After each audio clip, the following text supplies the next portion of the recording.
प्यारे बच्चों, जैसा कि अभी अभी आप चाइना के बारे में पढ़ के हटे हो, अब आप देखोगे जापान के बारे में। और आप जानते हो जापान जो है इट इज वंडरफुल कंट्री, है ना। लगभग 5000 छोटे छोटे टापुओं में 4 मेन टापू हैं उसमें जहाँ पे लोग रहते हैं। और दूसरा, जापान की कैपिटल क्या है? टोक्यो। एग्जाम में एक बच्चा पीछे बैठा था, वो उससे पूछ रहा था जापान की राजधानी क्या, उन्होंने कहा दोबारा ना टोक्यो। तो पीछे वाले को पता ही नहीं चला कि क्या उसकी कैपिटल है। जापान की कैपिटल क्या है? टोक्यो। जो टोक्यो कैपिटल है उसको पहले बोलते थे ईडो। क्या बोलते थे? ईडो। क्या बोलते थे? ईडो। तो जापान की कैपिटल का नाम क्या है? टोक्यो। पहले क्या बोलते थे? ईडो। अब आप देखोगे प्यारे बच्चों, आपने इसमें याद रखना है 6 और 8। क्या याद रखना है? 68।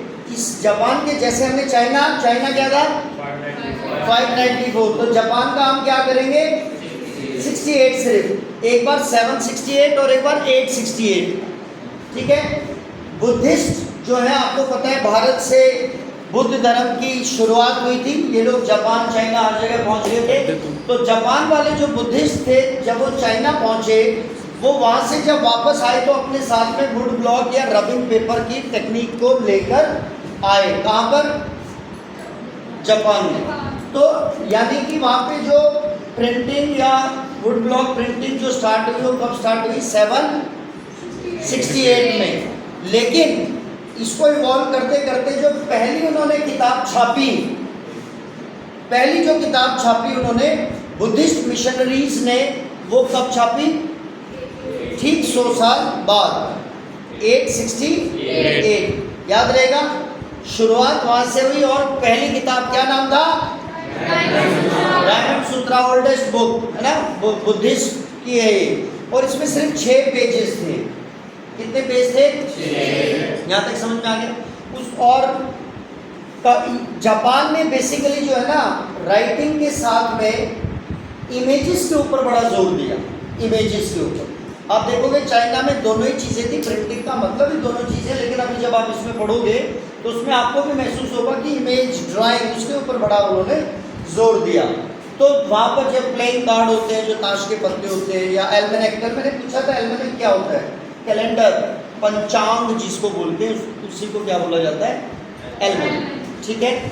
और इसमें आप क्या देखोगे, एक आपकी बहुत ही प्यारी ये जो है, आप चाइनीज नेपाली एक जैसी है, कितागावा उठा मारो। कितागावा उठा मारो, उठा के मारो। लेकिन यहाँ पे एच नहीं है आपको, लेकिन याद रखना है कितागावा उठा मारो। आप कौन है?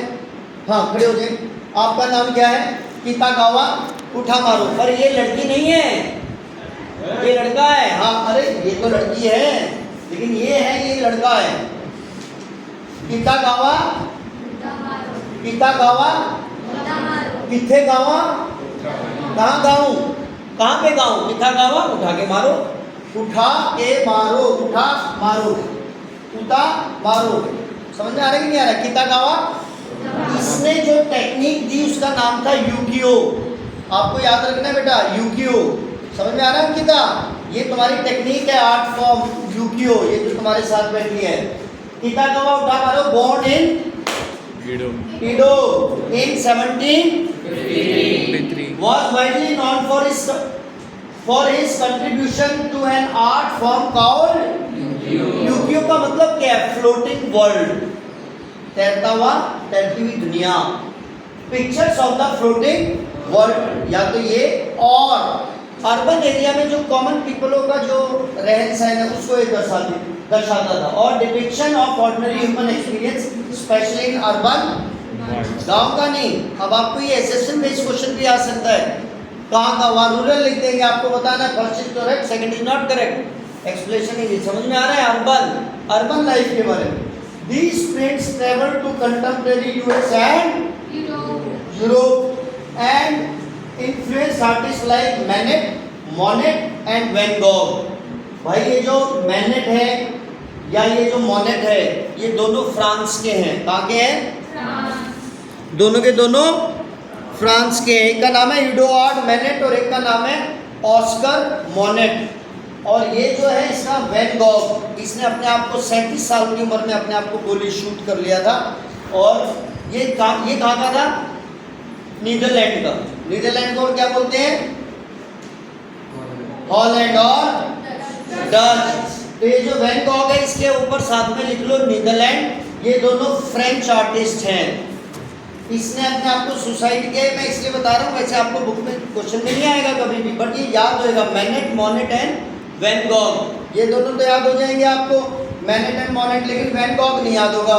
और ये सबसे ज्यादा इन्फ्लुएंशियल वो रहा है पेंटर। ये तीनों पेंटर है, ये भी पेंटर है।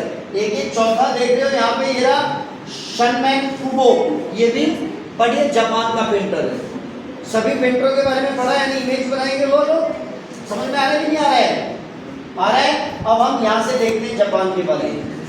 Buddhist missionaries from China introduced hand printing technology into. Buddhist missionary from China introduced hand printing technology into Japan around AD 768 770 768 याद रखना आपको। ये पढ़ लिया तो आपको याद हो जाएगा, 68-70 के अराउंड याद हुआ। The oldest Japanese book printed in AD 868 is the Buddhist diamond, याद रखना है, Buddhist, containing 6 sheets of text and wood cut illustrations। illustration क्या होता है? इलस्ट्रेशन वैसे तो उदाहरण को बोलते हैं, जैसे आपकी मैथ की बुक में भी होता है इलस्ट्रेशन, उदाहरण के तौर पर। Pictures were printed on textile, या तो जो पिक्चर होती थी, पिक्चर मैंने कहा ना इमेज पे ज्यादा ध्यान देते थे, वो टेक्सटाइल। टेक्सटाइल किसको बोलते हैं? टेक्सटाइल कपड़ा। पहली टेक्सटाइल मिल कहाँ पे स्टैब्लिश हुई? बॉम्बे। कहाँ, कब? 1854। Excellent. Playing card and paper money in medieval Japan, poet and prose writer were regular published and book were cheap and abundant। सस्ती और बहुत मात्रा में, प्रचुर मात्रा में, abundant वहाँ पे अवेलेबल हो गई। Mid printing of visual material led to interesting publishing practice in the late 18th century in the flourishing urban circle at Edo, later to be known as Tokyo। Illustrated collections of painting depicted an elegant urban culture involving artists, courtesans and tea house gathering. अलग अलग जगह की photo बनाना, कुछ कुछ बनाना। जैसे आप ये वाली फोटो भी देखोगे, ये आदमी बाहर बर्फ देख रहा है, बाहर बर्फ देख रहे हैं, औरतें अपने घर का कोरस कर रही हैं, अपना अपना काम कर रही हैं। कहाँ पहुँच गए थे हम? यहाँ libraries and bookstores were packed with hand printed material of various types। books on women, books कहाँ पर लिखी गई? अलग अलग सेक्शन women के ऊपर। musical instruments, calculations, tea ceremony, flower arrangement, proper etiquette। etiquette क्या होता है पता है ना सबको? जब कोई बड़ा बात करे तो उससे कैसे बात करनी है, टीचर आपको कोई बात करे तो उसका कैसे व्यवहार से आपको रिस्पॉन्स करना चाहिए, इसको बोलते हैं etiquettes. Etiquette, cooking and famous places. आपको बहुत छोटा सा टॉपिक था ये आपने देख लिया। कितागाओ उठा मारो, लेकिन आप क्या करोगे? इसको उठा नहीं करोगे, जुटा करोगे, ठीक है? एच नहीं लगाना है।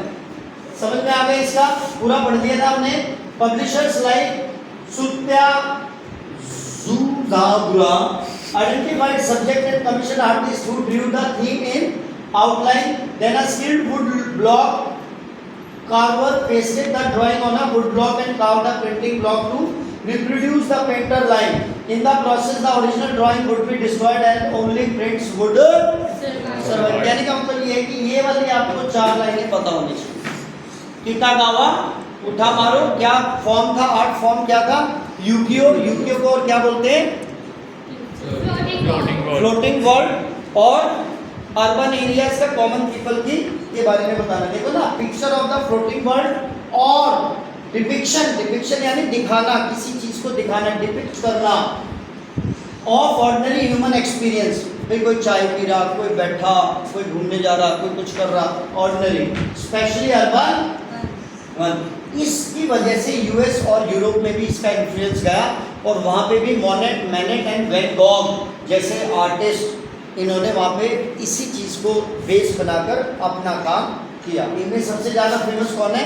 Van Gogh. और इसने 37 साल की उम्र में अपने आप को, लास्ट के 2 सालों में 2000 के आसपास इसने पेंटिंग्स बनाई थी, उसमें से 800 ऑयल पेंटिंग थी। ऑयल पेंटिंग शायद मुश्किल होती होगी, मेरे को बहुत ज़्यादा नॉलेज नहीं है, स्पेशली मेंशन किया गया था।